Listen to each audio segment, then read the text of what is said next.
Police pounded on my cabin door, demanding I leave the home my father built. HOA called them, claiming I was a trespasser. Biggest mistake they ever made. This land was never in their HOA. That was how my first week back at the lake began. Not with peace, not with quiet, but with red and blue lights flickering across my porch like a carnival no one asked for. The pounding on the door rattled the old hinges, each thud shaking the cabin walls. I dragged myself from bed, heart slamming as I peeked through the curtain. 2 squad cars angled across my gravel drive, headlights washing over the pines. Their engines idled low and steady, like guard dogs waiting to be unleashed. And there she was, Rebecca Carter, the HOA president, arms crossed behind them, lips twisted into a satisfied smile. She looked like a queen who had finally cornered her pawn. "Police! Step outside!" a deputy shouted. His flashlight beam cut through the dark and pinned me like a spotlight. I opened the door, barefoot on the porch boards that groaned under my weight, and the first thing I heard was, "Sir, you're unlawfully occupying this property. You've been reported by the Homeowners Association." I laughed, short, sharp, more out of disbelief than humor. Reported? This land's been in my family since the 70s. My father built this cabin with his own hands. You're telling me I'm trespassing on my own home? Rebecca stepped closer, folder in hand, waving it like a badge of authority. The lakefront falls under HOA jurisdiction. He's in violation of community regulations. We've already issued notices. The deputies looked from me to her, uncertain. I could see the doubt in their eyes, because everything about this place, the weathered timbers, the handmade dock, the old steel anchor ring bolted decades ago, screamed history, not HOA uniformity. I leaned on the porch rail, picked up yesterday's mail, and held out an envelope. "See this? County utilities, address clear as day, not in your HOA, never has been." The older deputy adjusted his stance, reading carefully. Rebecca's jaw tightened. She jabbed her finger toward the lake. "Community water access supersedes private claims. He's endangering shared resources. He has no right here." That's when I lifted my phone, tapped the camera on, and let the red light glow between us. "If you're going to call cops on me in my own house," I said evenly, "then we're going to get this on record." The deputies exchanged looks. One cleared his throat. "We'll verify jurisdiction with the county before we take further action." And just like that, the balance shifted. Rebecca's smile cracked. The cruisers backed down my drive, their lights fading into the night, but she didn't leave. She stood there in the gravel, eyes locked on me, silent, and in that silence, her message was clear. This wasn't over, and I knew she meant it. After the deputies left and Rebecca finally retreated across the gravel, silence returned to the cabin. Only the crickets carried on as if nothing had happened. I stood on the porch for a long while, staring out at the lake, the same water my father had cast his fishing lines into every morning of his life. It felt surreal. I'd only been back here for a week. I had expected quiet mornings with coffee, the smell of pine, and the sound of loons across the cove. Instead, I was already battling a homeowners association I didn't even belong to. Truth be told, coming back here had felt like stepping into a memory. The cabin was small by modern standards. 1 story, rough-hewn logs, hand-cut beams darkened by decades of smoke and sun. My father built it with the help of a couple of old friends back in the 1970s, long before the Heron Creek Estates HOA sprouted across the lake. The place sat maybe 50 feet from the water line, porch facing the cove where Dad's old aluminum rowboat used to be tied up. I could still picture him every morning, flannel shirt, coffee in hand, stepping onto the dock before sunrise, rod and tackle box ready. To me, this cabin wasn't just wood and nails. It was history, memory, legacy. I hadn't lived here full-time in years. Work kept me in the city, where life moved fast and loud. When Dad passed, I inherited the place, but it took me 6 months to make the move back. Maybe I wasn't ready before. Maybe I was afraid the silence would make me miss him too much. But when I finally pulled up in my old truck, boxes in the bed and the key heavy in my pocket, something inside me loosened. I was home. The first thing I noticed was Dad's old toolbox, still right where he'd left it, sitting on the porch steps like it had been waiting for me. Rusty but solid, the kind of thing built to last generations. Inside, I found wrenches, property markers, even a heavy set of bolt cutters that smelled faintly of oil and age. Just touching those tools, I felt closer to him. And the smell of pine sap mixed with lake moisture, hit me like a wave of nostalgia. That scent had never changed. It was the same smell that clung to my clothes when I was 10 years old, helping Dad hammer boards into the dock. The same smell that followed me when I came back from college for summers at the lake. The cabin itself had aged gracefully. Weathered boards creaked under my boots, but they were still sturdy. The anchor ring bolted into the dock edge was streaked with rust, probably untouched since the 60s. But when I pulled against it with both hands, it held firm as bedrock. It was a piece of permanence in a world that had changed too much, too fast. That first morning back, before Rebecca ever marched across my grass with her clipboard, I'd sat on the porch with my coffee and listened. The lake was glassy, reflecting the first pink hints of dawn. A light breeze stirred the chimes on the opposite shore, the HOA's side of the lake. The hollow metallic sound carried across the water, unfamiliar and intrusive, but I brushed it off. I didn't know then how much those wind chimes would come to symbolize what was brewing across the cove. Moving back here wasn't just about nostalgia, it was about grounding myself. The city had worn me thin, chewed up my patience, left me drained. Out here, I thought I could find some peace. A place where I could breathe again, where Dad's spirit lingered in every tree and stone. But standing there on the porch that night after the police left, watching the moonlight ripple across the lake, I realized peace wasn't going to come easy. Rebecca Carter had her eyes on this cabin.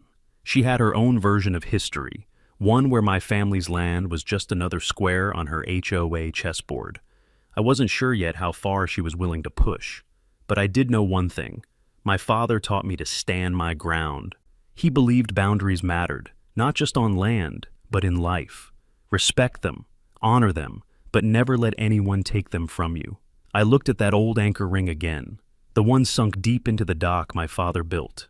It had weathered storms, floods, decades of change. If it could hold fast through all that, then so could I. I wasn't going anywhere. It was my second morning back at the lake when I first met her face to face. I was wiping down the porch railing, breathing in that sweet pine-scented air, when I heard the crunch of footsteps coming fast through the grass. Not the easy stride of a neighbor dropping by to say hello. No, these were sharp, deliberate steps. Someone on a mission. "Excuse me!" A voice cut through the morning like a buzzsaw. I turned and saw her, Rebecca Carter. Early 40s, blonde hair pulled back so tight it looked like it hurt, and wearing what I could only describe as an aggressive jogging outfit. Clipboard in one hand, violation notice in the other. She marched like a soldier storming enemy lines. "You need to get off my land immediately," she snapped, planting herself at the bottom of my steps. I blinked, caught off guard. "Your land? Ma'am, I think you're mistaken. This is my family's cabin. Been here for over 40 years. I gestured toward the structure behind me, weathered timbers glowing in the soft morning light, every board radiating history. Rebecca shook her head like I'd just spoken a foreign language. No. All lakefront property within community sightlines falls under HOA jurisdiction for aesthetic compliance. That includes this structure. She said structure like she was describing something foul she'd found under her shoe. I stared at her, half expecting her to crack a smile, admit it was some sort of weird joke, but her expression didn't waver. She thrust the paper toward me, a 75 violation notice, bold red letters across the top. "Failure to comply will result in further penalties," she said matter-of-factly, like she was issuing a parking ticket. I couldn't help but laugh, not the polite kind, but the genuine, disbelieving chuckle that slips out when reality tilts sideways. "You're fining me on land that doesn't belong to you? Lady, my address isn't even within your HOA. I reached over to the porch railing, where yesterday's mail was still sitting, and pulled out the utility company's welcome letter. I pointed to the line that clearly stated my address and jurisdiction. "See this? Outside HOA boundaries." Plain as day, Rebecca barely glanced at it before waving her clipboard dismissively. "Administrative oversight. We're working with the county to correct those boundary issues." The confidence in her voice was startling. She said it like she believed it, or at least wanted me to. Behind her, across the cove, the wind chime buoy clanked hollow and metallic. It carried on the breeze like background music to the absurd theater happening on my porch. I glanced at it, bright against the HOA dock, where a giant no trespassing sign hung. The irony was rich, her community guarding their shoreline while she claimed mine as shared access. So, let me get this straight, I said slowly, locking eyes with her. You're telling me the land in front of my father's cabin belongs to your HOA, and you're fining me $75 for it? Rebecca's cheeks flushed, and she jabbed her finger toward the lake. Community water access rights supersede individual property claims. We maintain these standards for everyone's benefit. I almost lost it. You're claiming you own the water now? She straightened her shoulders, clipboard like a shield. The HOA has environmental oversight responsibilities that extend to all waterfront properties affecting community aesthetics. There it was, policy created in real time, stitched together out of thin air, delivered with absolute conviction. That was the moment I pulled out my phone and started recording. The morning sun caught her face, every ounce of arrogance lit clear for the camera. Say that again, I said evenly. You're telling me my dock, my shoreline, my water, all fall under your HOA's authority? Rebecca didn't flinch. In fact, she doubled down, speaking even louder as if volume alone could make her words true. I caught it all on video. When she finally turned to leave, she shot me a look that made my stomach tighten. It wasn't just annoyance, it was a promise. The kind of promise that said, "You've made the wrong enemy." And as her footsteps crunched back toward the manicured lawns of Heron Creek Estates, I had no doubt she meant it. 3 days after Rebecca handed me that ridiculous violation notice, I woke to the sound of metal clanking against wood. Not the usual creak of my dock or the quiet lap of water. No, this was harsher, sharper, the kind of sound you only hear when someone's out there where they don't belong. I pulled on my boots and stepped outside. The sun was just rising, pink light spilling over the treetops. And there they were, 3 men in reflective vests, kneeling at the edge of my dock, bolting a long black barrier into place. A silt curtain, the kind used in construction projects, stretched halfway across the cove. The other end was fastened directly to the old steel anchor ring my father had set into the dock decades ago. "Hey!" I shouted, storming down the steps. "What the hell do you think you're doing?" One of the workers barely looked up. "HOA order. Environmental safety installation." My stomach twisted. "On my dock?" "That's private property. Get it off. Now!" The man shrugged like it wasn't his problem and tightened the bolts. I felt heat rise in my chest. That anchor ring wasn't just a hunk of steel. It was history. Dad had said it himself, mixing the concrete by hand. I'd tied our rowboat to it as a kid, learned how to knot rope with it, spent whole summers fishing off that dock. And now the HOA was using it as their leverage point, literally chaining their nonsense to my family's legacy. Without another word, I turned on my heel, walked to the porch, and grabbed Dad's old bolt cutters from his toolbox. They were heavy, rusted, but sharp enough to do the job. I carried them back down, the workers eyeing me nervously. "This is your only warning," I said, gripping the handles tight. "You're trespassing. Get off my dock." They hesitated, exchanging looks. Then one of them muttered, "We better call Mrs. Carter." Before they could reach for their phones, I clamped the bolt cutters around the first steel line and snapped it clean in two. The sound echoed across the water like a gunshot. The barrier sagged instantly, black fabric slapping against the current. The workers stumbled back. And that's when I heard the familiar voice. "What do you think you're doing?" Rebecca was striding down the path, clipboard in hand, fury blazing in her eyes. I held up the bolt cutters. "Taking back what's mine. You're destroying essential environmental equipment," she spat. "This barrier was installed to protect community waters from your runoff." I barked a laugh. "Runoff? My cabin septic system was inspected less than a year ago. The county signed off. You know that as well as I do." Rebecca's tone shifted, her voice softening like honey. "Look, Ethan, we don't have to make this harder than it is. If you'll just agree to a compliance fee, say $200, we can consider this whole barrier situation resolved." I lowered the bolt cutters slowly, stunned. "You're trying to bribe me now?" Her smile didn't waver. "Think of it as cooperation, a small contribution to community upkeep." That was it, the line where irritation turned to outright anger. I snapped on the second steel line, the barrier collapsing into the lake with a splash. This dock is mine. That anchor ring is mine. And no amount of fake environmental excuses or backdoor deals is going to change that. Rebecca's face flushed crimson. She pointed at me like a prosecutor in a courtroom. You've just made a very big mistake. But I wasn't the only one listening. Two neighbors, Mr. Garcia and old Mrs. Henderson, had wandered down the shoreline to see what the commotion was about. They stood there watching, arms crossed, eyes narrowed. I could tell by their expressions that they weren't buying Rebecca's environmental story any more than I was. I lifted my phone, camera already rolling. Go ahead, Rebecca. Say it again for the record. Tell everyone this barrier was for the community, not your personal vendetta. For the first time, her voice faltered. The workers shuffled uncomfortably, unhooked what was left of the curtain, and carried it back up the path. Rebecca lingered just long enough to throw me one last dagger of a glare before storming off. As I stood there, bolt cutters still warm in my hands, I felt something shift. This wasn't just about violations or fines anymore. This was a battle for control, and Rebecca wasn't going to stop until she got what she wanted. But she had underestimated me, and for the first time since this whole mess began, I felt ready for a fight. The first night it happened, I thought maybe it was just coincidence. A neighbor's kid playing with one of those new hobby drones, maybe testing out the camera over the lake. But when the same buzzing returned the second night, low, persistent, like a mechanical hornet circling just outside my window, I knew it wasn't an accident. I stepped out onto the porch at 11 o'clock sharp. The air was cool, the kind of damp chill that settles after sunset by the water.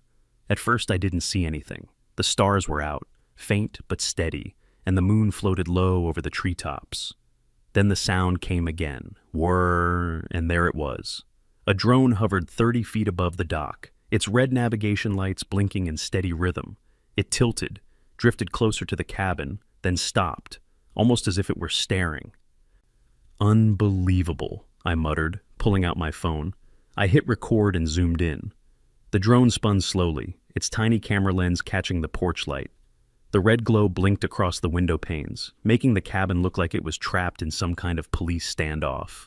Again. The next night, it wasn't just one drone, it was two. They hovered in formation, circling lazily over my roofline, dipping low enough that the hum rattled through the rafters. I didn't sleep much. Every time I started to drift off, the buzzing cut through the silence and jolted me awake. By the fourth night, the drones were joined by something new, floodlights, bright, industrial-strength beams mounted on the HOA's dock across the cove. They clicked on around midnight, shining directly into my windows like interrogation lamps. I tried curtains, I tried blankets, but the light cut through everything. It wasn't just brightness, it was targeted. They weren't lighting the lake, they weren't lighting their dock, they were lighting me. I stood there at 2 a.m., staring at the glow, washing over my living room, my blood pressure rising with every second. The message was clear. You don't belong here. We can make your nights unbearable until you leave. That's when I made a decision. If they wanted to play games in the dark, I'd bring them into the light. The next day, I rigged up a live stream camera on the porch, an old laptop, a tripod, and a hotspot connection. Nothing fancy, but enough to broadcast to the world. I set it to record the shoreline, the dock, and the sky above. That night, right on schedule, the drones arrived. The buzzing filled the air. The lights flicked on across the water, stabbing through the trees and into my cabin. But this time, I wasn't pacing the floor in silence. I sat in a chair on the porch, coffee in hand, live stream chat rolling on my laptop screen. Dozens of viewers tuned in, curious neighbors and strangers alike. They watched as the drones dipped and circled, watched as the floodlights blasted my windows, watched as I calmly narrated every second. See that? I said into the microphone, pointing toward the lake. That's not a security system. That's harassment. They've spent thousands of dollars to shine lights on one cabin. Mine. The chat exploded with comments. Some people were outraged. Others shared stories of their own battles with HOAs. The community I thought I had been fighting alone suddenly didn't feel so small anymore. Around 3 a.m., one of the drones dipped too low and clipped a tree branch. The crack echoed through the night, followed by a splash as it plummeted into the water. I couldn't help it. I laughed out loud. The live stream audience laughed with me, little text bubbles popping up faster than I could read them. But even in that small victory, I knew what it meant. Rebecca wasn't just trying to find me anymore. She wasn't just putting up barriers. She was escalating. She was making this personal. And if she thought a few sleepless nights and some fancy lights would scare me off, she was dead wrong. Because the more she pushed, the more determined I became to push back. It didn't take long for the neighbors to notice. By the second week of the drones and lights, folks from up and down the shoreline started stopping me at the grocery store, at the gas station, even on the trail by the lake. They'd ask, "Ethan, what's going on over there at night? We see the glow all the way from our porches." That Sunday morning, it all came to a head. I was sweeping pine needles off my porch when Rebecca showed up again. This time, not alone. She brought 2 HOA board members with her, both carrying clipboards like foot soldiers backing up their commander. Their expressions were stiff, rehearsed, the kind you wear when you've been told exactly what story to stick to. Rebecca didn't even say hello. She launched right in. "You've been interfering with community security equipment. The drones and lights are part of our environmental monitoring system. Your refusal to comply is a violation." I folded my arms. "Monitoring system? Those lights aren't pointed at the water, Rebecca. They're pointed straight into my bedroom window." One of the board members scribbled something on his clipboard without even looking up, like my words were just background noise. But then a voice called out from across the dirt road. "She's right, you know. Those lights don't shine anywhere but at his place." It was Mrs. Henderson. 80 years old if she was a day, walking stick in one hand, her little terrier tugging at the leash. She planted herself at the edge of my driveway, looking straight at the board members with a glare that could freeze a river. "I haven't slept a full night in weeks," she said, her voice trembling but strong. "Those lights spill right across the lake and into my guest room. It's like trying to sleep under a street lamp." Rebecca's smile faltered, but she pressed on. "That's an unfortunate side effect, but the community voted." "Don't you twist your words," another voice interrupted. Mr. Garcia, my neighbor 2 doors down, stepped forward with his arms crossed. "There was no vote. You put those things up without asking anyone." A murmur spread through the small group of onlookers who had gathered. People walking dogs, riding bikes, curious about the commotion, faces I'd seen 100 times but never paid much attention to until now, and almost all of them looked skeptical. I pulled out my phone and held it up, camera recording. "So, let me get this straight. The HOA claims these lights and drones are for environmental monitoring, yet my neighbors here are saying they were never consulted. And the only person defending them is you, Rebecca." She turned red, her jaw tightening as she realized the tide was shifting. She opened her mouth, closed it again, then snapped, "This isn't the place for a debate." I smiled thinly. "Looks like the debate found you." The board members shuffled their feet, clearly uncomfortable under the weight of so many eyes. Even the scribbler lowered his clipboard and glanced nervously at the gathering crowd. For the first time since this whole ordeal began, Rebecca didn't look like the woman in charge. She looked cornered. She spun on her heel, muttering something about a formal hearing, and marched back toward her SUV. The 2 board members hurried after her. Heads ducked. Mrs. Henderson shook her head, her walking stick tapping against the gravel. "That woman thinks she owns the whole lake," she said. "But she doesn't own me, and she sure as hell doesn't own you." The little crowd nodded, and just like that, I wasn't alone anymore. A few days after the confrontation with Rebecca and the board, I heard the crunch of gravel under heavy boots. This time, though, it wasn't her. It was a man I recognized the second he stepped into view, Hank Roberts. Hank had been my father's best friend, a fixture of my childhood summers at the lake. I remembered his booming laugh, his big hands steadying the boat as I climbed in for fishing trips, the smell of pipe tobacco that always clung to his flannel shirts. To me, he was practically family. "Ethan," he said, tipping his faded ball cap, his eyes soft but wary. "Mind if I sit?" "Porch is always open," I said, though my guard was up. He lowered himself onto the steps with a grunt, staring out at the water like he'd done 1,000 times before with Dad. For a moment, it almost felt like old times, until he spoke. "Son, you're making things harder than they need to be." I turned my head, narrowing my eyes. "Harder for who, me or them?" He sighed, running a hand over his weathered face. "Rebecca's not going to let this go. She's got the board behind her and more pull with the county than you think. Sometimes it's easier to just Bend a little, pay the fine, keep the peace. My jaw tightened. Hearing Hank, my father's best friend, repeat Rebecca's talking points felt like a punch in the gut. You know this cabin isn't part of their HOA, I said. You helped Dad pour the foundation, for God's sake. You know where the boundary lines are? Hank nodded slowly. I know, I do. But boundaries don't always matter when people with power start redrawing maps. The HOA's grown, Ethan. They've got lawyers, budgets, influence, a single man. Well, you're swimming upstream. He reached into his jacket and pulled out a folded document, sliding it across the porch boards. I picked it up and saw a photocopied map with the county seal. At first glance, it looked official, but the more I studied it, the more things didn't line up. The date was smudged, the signatures too clean, almost as if they had been traced. Where'd you get this? I asked. Hank avoided my eyes. Rebecca shared it at the last board meeting, says it proves your cabin falls within expanded jurisdiction. Thought you should see it before it becomes formal. I felt heat rising in my chest, not just anger, but disappointment. Hank was supposed to be on my side. He was supposed to remember my father, the summers, the dock we built. Instead, he was handing me counterfeit paperwork like it was gospel truth. Do you even hear yourself? I snapped. You're parroting Rebecca's lies. Dad would never have stood for this, and you know it. For the first time, Hank's composure cracked. His shoulders slumped, and for just a second, guilt flickered across his face. Ethan, he said quietly, I'm trying to protect you. She'll drag you through courts, through fines, through every dirty trick she's got. I don't want to see you broken down by it. I stood, folding the paper sharply and tucking it under my arm. I'd rather be broken than bought. And if Dad were here, he'd tell you the same. Hank looked at me for a long time, then pushed himself up from the steps.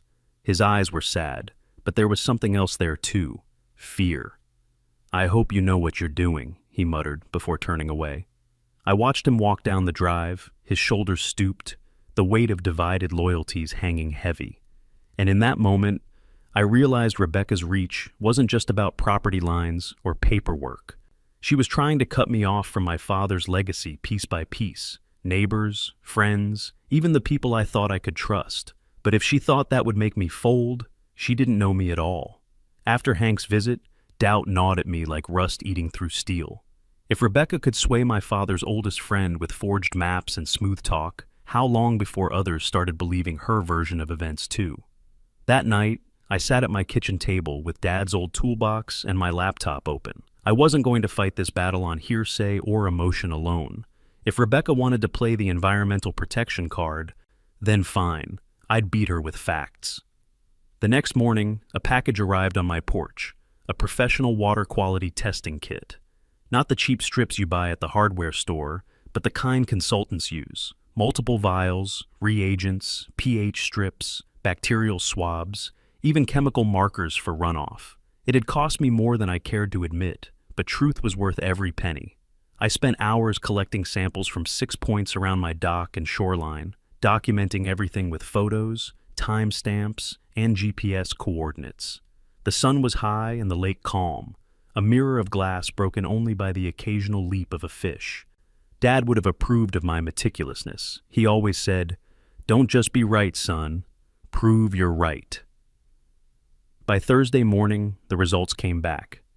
I sat staring at the numbers, rereading them 3-4 times to be sure. The water around my cabin wasn't polluted. It was cleaner than the lake average. Lower bacterial levels, stable pH, no chemical red flags. In fact, the worst readings came from the HOA's own access points downstream. Their runoff, their landscaping fertilizers, that's what was harming the lake, not my cabin. I laughed out loud, the sound bouncing off the cabin walls. For the first time in weeks, I had something concrete, undeniable. Proof that Rebecca's environmental concerns were not just exaggerated, they were fabricated. Later that afternoon, a knock rattled my door. I opened it to find Rebecca herself, clipboard in hand, but her demeanor was different. Less aggression, more calculated sincerity. "Ethan," she said, stepping onto the porch uninvited, "I think we need to have a serious talk."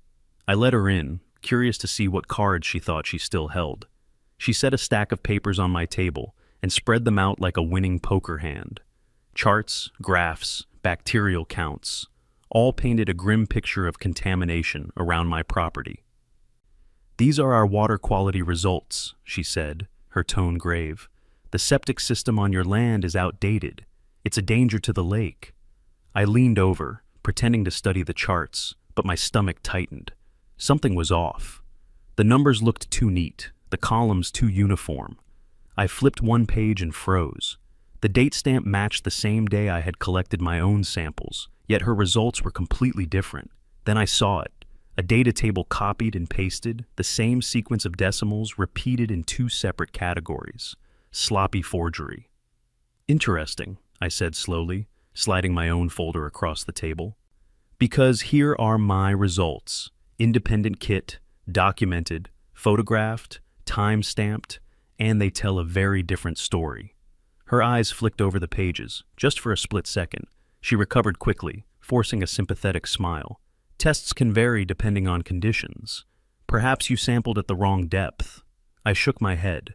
"Or perhaps you copied half your numbers from an old file. Want to explain why your bacterial count table is identical, down to the third decimal, to a chart in the county's 2017 report?"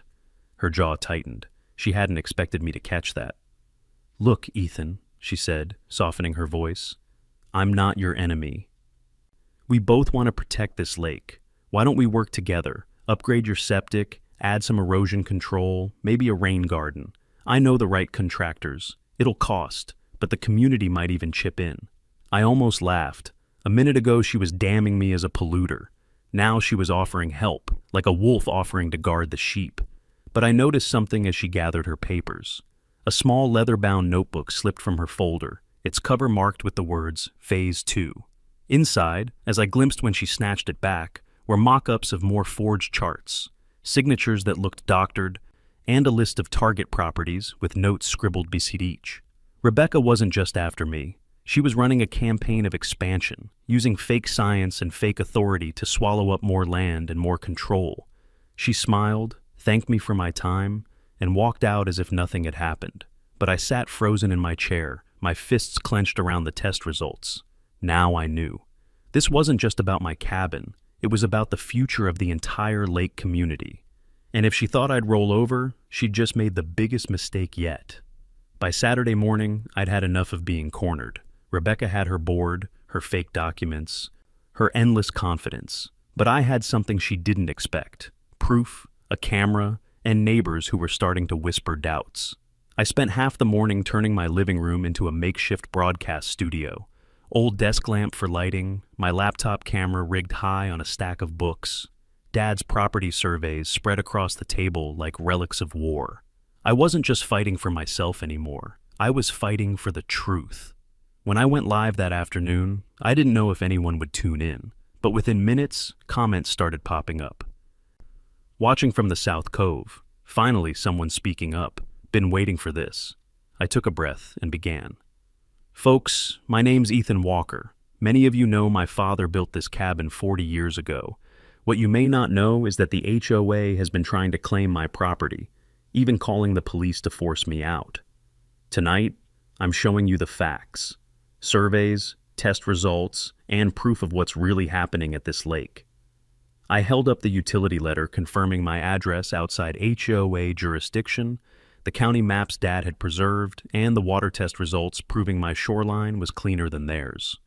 "This isn't about protecting the environment," I said firmly. "It's about control." The comments lit up. "She tried to find me for painting my dock. Same here, said my mailbox color was a hazard. Glad someone's finally standing up."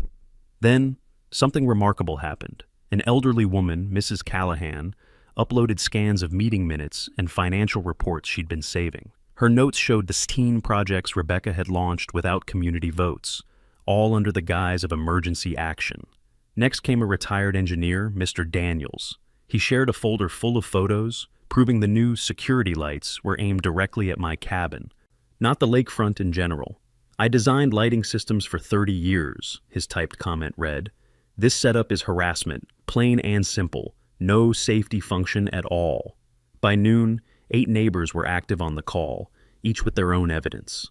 A woman from the far side of the lake held up a violation notice identical to mine.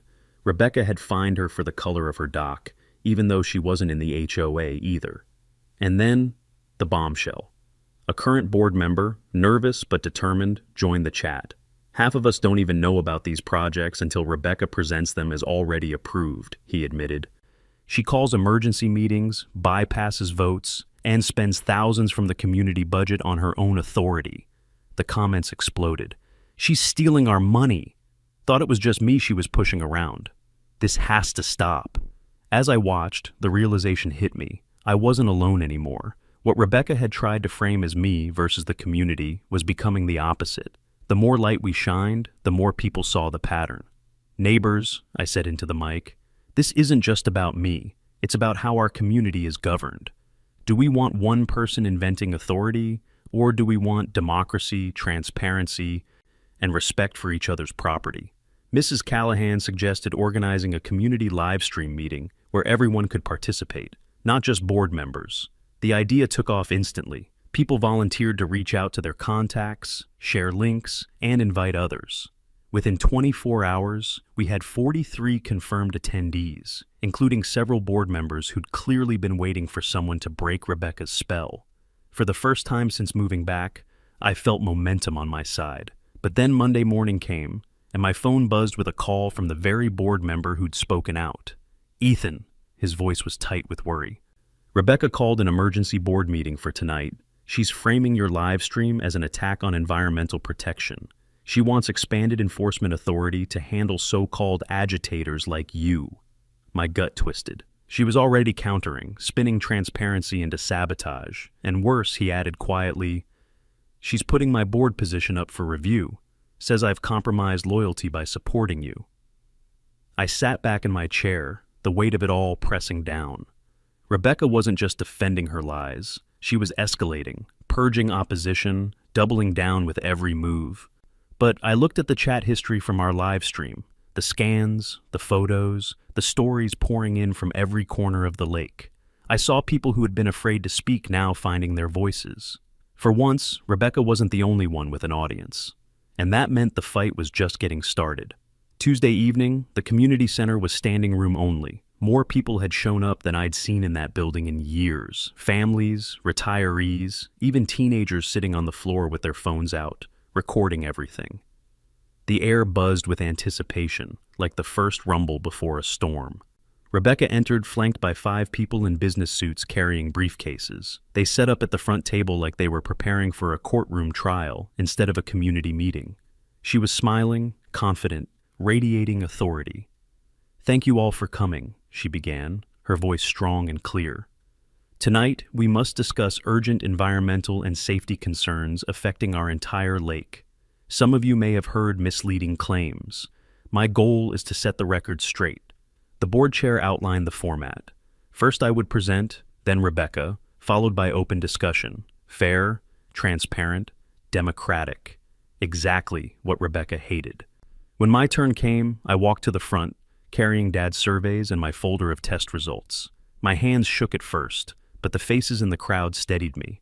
This cabin, I said, pointing to a map projected on the screen, has been in my family for over 40 years. It was never, and I mean never, part of the HOA. I laid out the utility company's letter, confirming my address outside jurisdiction, the county property records, and photographs of boundary markers Dad himself had set. I showed the video of Rebecca claiming she owned the water in front of my dock. A ripple of laughter broke the tension in the room. Then I unveiled the water test results, cleaner around my cabin than the HOA's own access points. Gasps, murmurs, people whispering to each other. This isn't about protecting the lake, I said firmly. It's about control, and it's time we face that. When Rebecca rose to speak, she was masterful. She projected aerial photos of the lake, charts showing declining water quality, statistics about invasive species. She painted a picture of crisis, of stewardship, of collective responsibility. Community stewardship requires community authority, she declared.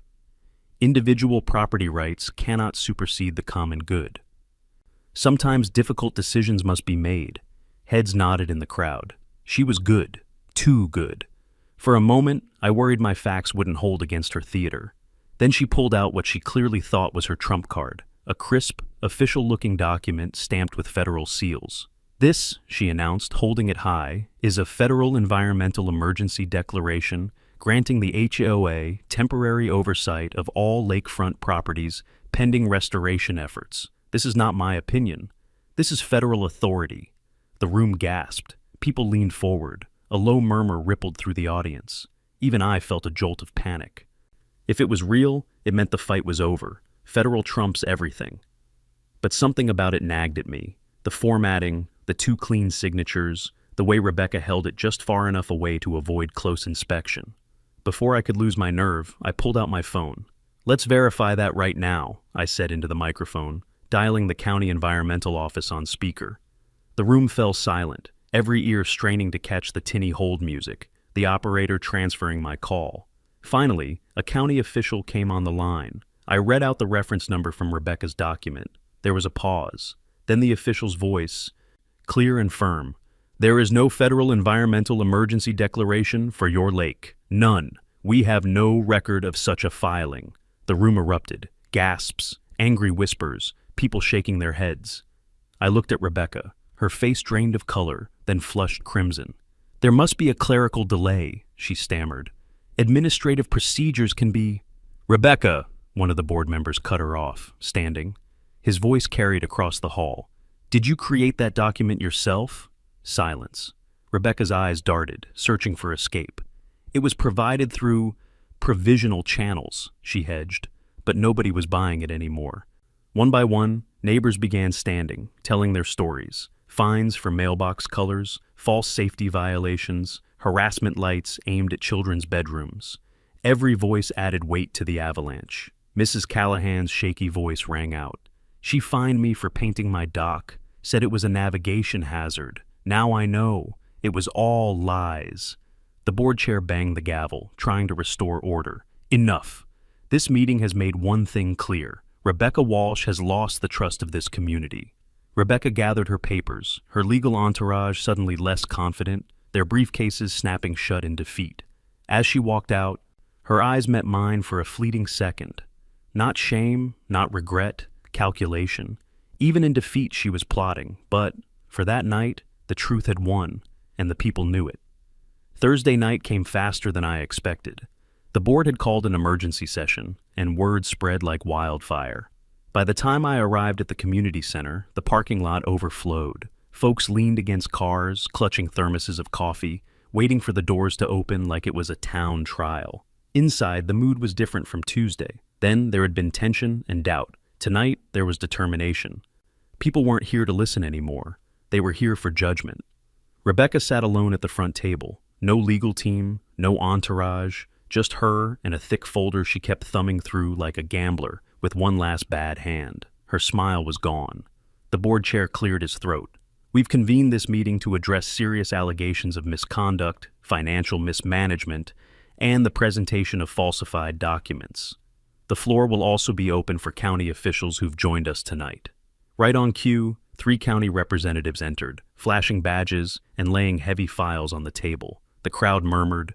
It felt like the cavalry had finally arrived. The first official, a tall man in a gray suit, spoke plainly. "We've received credible reports of falsified federal documents and unauthorized tampering with safety equipment. We are here to present our preliminary findings." Rebecca tried to interrupt. Those documents were provisional, but he cut her off with the kind of authority even she couldn't bulldoze. "Ma'am, federal documents don't appear provisionally on your home printer. What you presented was fraudulent, and we intend to pursue penalties accordingly." The crowd broke into murmurs of agreement.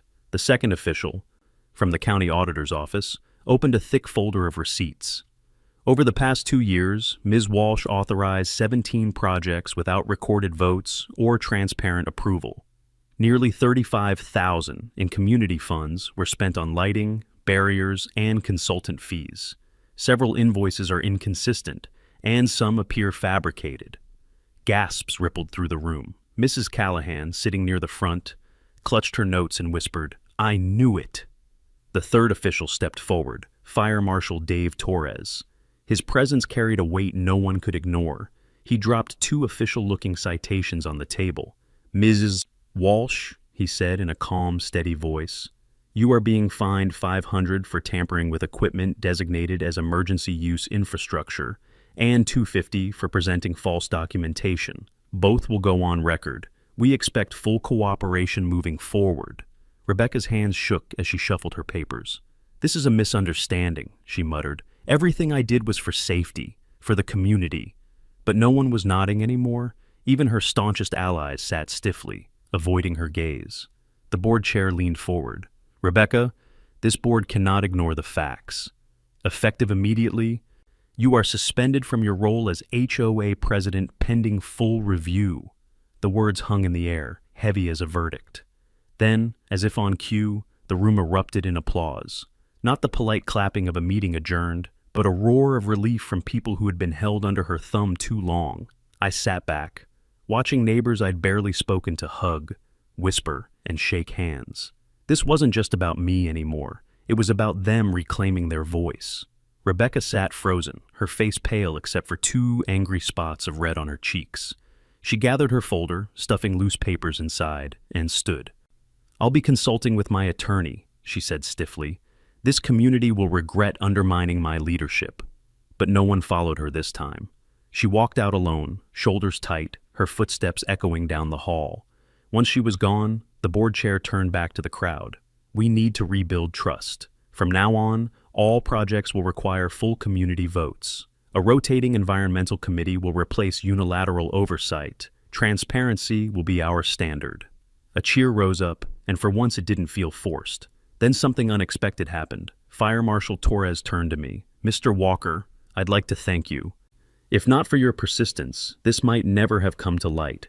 We'd like to invite your community to partner with the county on a legitimate water quality initiative, this time under proper oversight." The crowd clapped again, louder than before. My chest tightened. Not with anger this time, but with pride. For the first time in months, I felt my father's presence on that porch, his voice whispering, "Sometimes you've got to clear your own path, son." The meeting adjourned. People lingered to talk, to plan, to laugh. The fear that had gripped the community for so long seemed to lift like morning mist off the lake. As I stepped outside, the night was crisp and clear. Stars glimmered over the dark water, and for the first time, I believed peace might actually return to this place. But I also knew Rebecca Walsh wasn't done, not by a long shot. The weeks after Rebecca's suspension felt almost unreal. For the first time since moving back, mornings were quiet again. No police pounding at my door, no drones buzzing overhead, no floodlights cutting through my curtains, just the soft lap of water against the dock, the call of loons at dawn, the familiar creak of the cabin's wooden floors as I made my coffee. At first, I didn't know what to do with the silence. I'd been living in a constant state of defense, always waiting for the next confrontation. Now the stillness felt fragile, like a porcelain plate I didn't want to drop. But slowly, I began to reclaim the rhythm of life by the lake. I rebuilt the old garden bed Dad and I had once tended, planting tomatoes and peppers. I fixed the sagging dock planks, sanding them smooth the way he taught me. And every evening, I sat on the porch, watching the sunset turn the water gold, breathing in the peace I'd fought so hard to keep. The whole neighborhood seemed lighter, too. Neighbors who once kept their heads down now stopped to chat at the store or waved from their porches. There was laughter where tension had lived. The newly formed environmental committee held its first meeting in Mrs. Callahan's living room. This time, instead of one person dictating, everyone had a say. People signed up to test water quality, track invasive plants, and even monitor wildlife with trail cams. They weren't perfect scientists, but they were invested, and that mattered more than Rebecca's stage charts ever did. I shared my data, teaching others how to collect samples properly. It felt good, like I was honoring Dad, who always believed stewardship meant taking care of the land yourself, not handing power to someone chasing control. The county even partnered with us, providing grants for shoreline restoration. Volunteers planted native grasses, built rain gardens, and replaced harmful fertilizers. For once, the word community project wasn't a cover for manipulation. It was real, and it worked. Rebecca, of course, didn't disappear. Rumors floated. Meetings with lawyers, whispers about appeals, even sightings of her SUV cruising slowly past the lake at odd hours. But her grip was broken. Whenever she tried to stir things up online, people countered with facts. When she sent letters threatening legal action, the county responded with official warnings about her fraud investigation. Her influence dwindled like a candle burning down to the wick. And yet, a part of me stayed watchful. I'd learned the hard way that power-hungry people rarely give up completely. One afternoon, as I patched the dock railing, Hank Roberts showed up again. He looked older than I remembered. Maybe it was the guilt, maybe just the weight of watching a friend's legacy nearly erased. He shuffled his feet, hat in hand, and said, "Ethan, I owe you an apology. I let her words get in my head. I should have stood with you from the start." I studied him for a long moment. Anger still flickered in me, but I also saw the man who once steadied the boat for me when I was 10 years old. "You were wrong," I said simply, "but you came back. That counts for something." He nodded, relief softening his features. "Your dad would be proud.